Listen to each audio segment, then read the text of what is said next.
ma ei põgene asjadest, et ma ei põgeneks asjadest enam,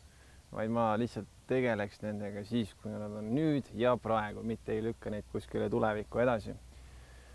Siis, et ühe korra, kui halvasti läheb või lausa 100 või 1000 korda läheb halvasti või valesti või midagi juhtub, siis see ei tähenda seda, et nüüd edaspidi hakkabki nii minema, et kogu aeg on halb ja kogu aeg on paha või midagi sellist, vaid iga tagasilöök on tegelikult ju õppetund, kuidas siis tegutseda tuleviku nimel, mida mitte teha ja mida just teha. Et kusjuures nii kummaline, kui see ka pole, inimene tegelikult õpib ebaõnnestumisest kordades rohkem, kui ta õpib tegelikult õnnestumisest. Nii et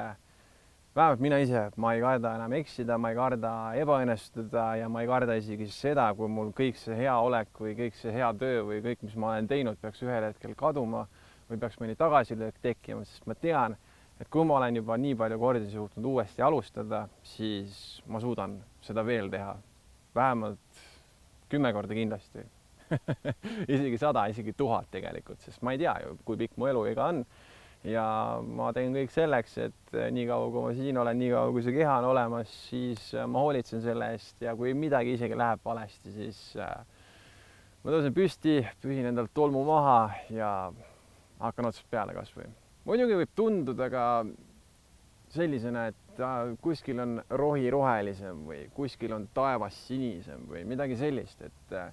paljud inimesed mõtlevad näiteks niimoodi, et kui mul on näiteks see auto või kui mul on see maja või kui mul on näiteks mingid teatud sorti riided või selline partner näiteks, eks,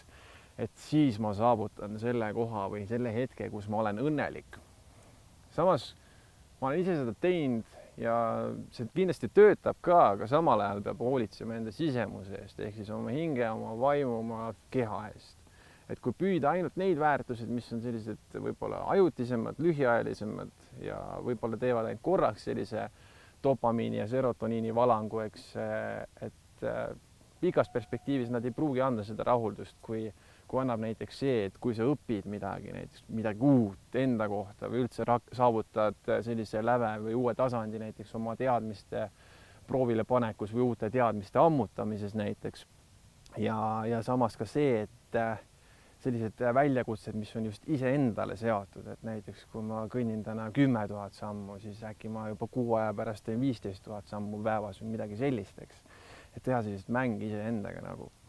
inimloomusest arusaamine, et kui ükskord läheb halvasti, eks, ja sealt on võimalik ka siis välja tulla taastudeseks, siis võib juhtuda see, et tekib kiusatus naasta oma endiste eluviiside juurde, et kuna nüüd on see nii-öelda halb läbi elatud,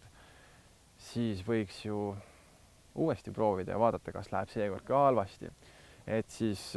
nagu ma olen maininud, mitu korda on sellised tagasilöögid olnud, kus ma olen võib-olla siis olnud hullemas seisus, kui ma üldse esmahaigestumisel olin, siis jah, see naasmine vanad eluviiside juurde on viinud veel sügavamasse auku, ehk siis õppetunniks on see, et kui selline karm litakas käib ära, siis see juhtub põhjusega, et leida siis uus suund elus üles, õppida iseennast uuesti tundma ja mitte siis teha selliseid asju, mis viivad sinna halba kohta tagasi. Et muutus tagab ka eeldused, et toimuks paremaks minemine või siis taastumine ja selle arvelt tuleb siis vaeva näha, tegutseda ja iseenesest ei juhtu mitte midagi. See on üks õppetund olnud. Küll iseenesest juhtub see, et kui piisavalt aega olla nagu lihtsalt mitte midagi tehes, siis tekib see sisemine tung, et midagi on vaja ette võtta ja siis hakkavad need esimesed sammud nii-öelda paremuse suunda ka minema.